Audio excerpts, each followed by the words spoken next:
আসসালামু আলাইকুম। আজকে আমি নতুন আরও একটি রেসিপি নিয়ে চলে আসলাম। আমি আজকে গুঁড়া দুধ ভেজে ভীষণ টেস্টি করে প্যারা সন্দেশ বানিয়ে দেখাবো। খুবই কম সময়ে কম উপকরণ দিয়ে ঝটপট বানিয়ে নেওয়া যায়। আশা করছি আপনাদের ভালো লাগবে। ভালো লাগলে লাইক কমেন্ট শেয়ার করে দিবেন। তাহলে চলুন দেখে নিই। প্রথমে চুলায় প্যান বসিয়ে দিয়েছি আর দিয়ে দিচ্ছি ঘি 1 টেবিল চামচ। তারপরে দিয়ে দিচ্ছি গুঁড়া দুধ 1 কাপ। এখানে আমি ফুল ক্রিম গুঁড়া দুধ দিয়ে দিলাম, যে কোনো ব্র্যান্ডের গুঁড়া দুধ দিলেই হবে। এখন চুলার আঁচ লো আঁচে করে নেড়েচেড়ে ভেজে নেব।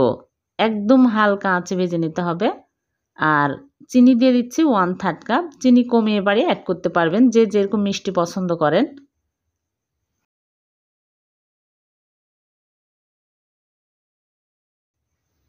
এখন আমি নাড়তে থাকবো কালারটা চেঞ্জ হয়ে আসা পর্যন্ত। খেয়াল রাখতে হবে পুড়ে যেন না যায়। আস্তে আস্তে কালার চেঞ্জ হতে শুরু হয়েছে।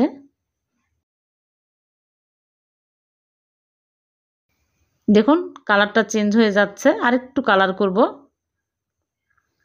যখন এরকম সুন্দর কালার আসবে তখন এর মধ্যে দিয়ে দিচ্ছি লিকুইড দুধ 1 কাপ। আমি আগে জাল দিয়ে ঠান্ডা করে নিয়েছি। চুলার আঁচ লো আঁচে করে অনবরত নেড়েচেড়ে নিতে হবে, তাছাড়া কিন্তু দলা পেকে যাবে। লো আঁচে নেড়েচেড়ে ঘন করে নিতে হবে। আস্তে আস্তে ঘন হতে শুরু হয়েছে।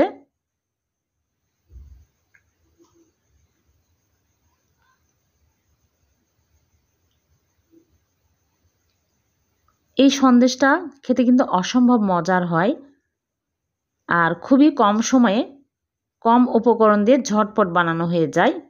যখনই মিষ্টি খেতে মন চাইবে ঝটপট এই মিষ্টি বানিয়ে খেতে পারবেন।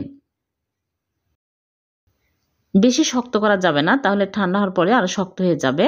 যখন এইরকম শক্ত হবে তখনই নামিয়ে নিতে হবে। চুলা থেকে নামিয়ে প্লেটে ঢেলে নিচ্ছি। হালকা গরম থাকতেই বানিয়ে নিতে হবে। এখন আমি হালকা গরম আছে এইরকম করে অল্প অল্প করে নিয়ে গোল করে তারপরে প্যারা সন্দেশের শেপ দিয়ে নিচ্ছি।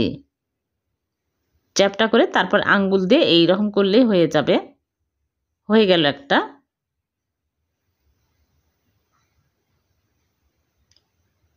আপনারা যে কোনো রকমেরই শেপ দিতে পারেন। এইরকম করে সবগুলো প্যারা সন্দেশ বানিয়ে নিব।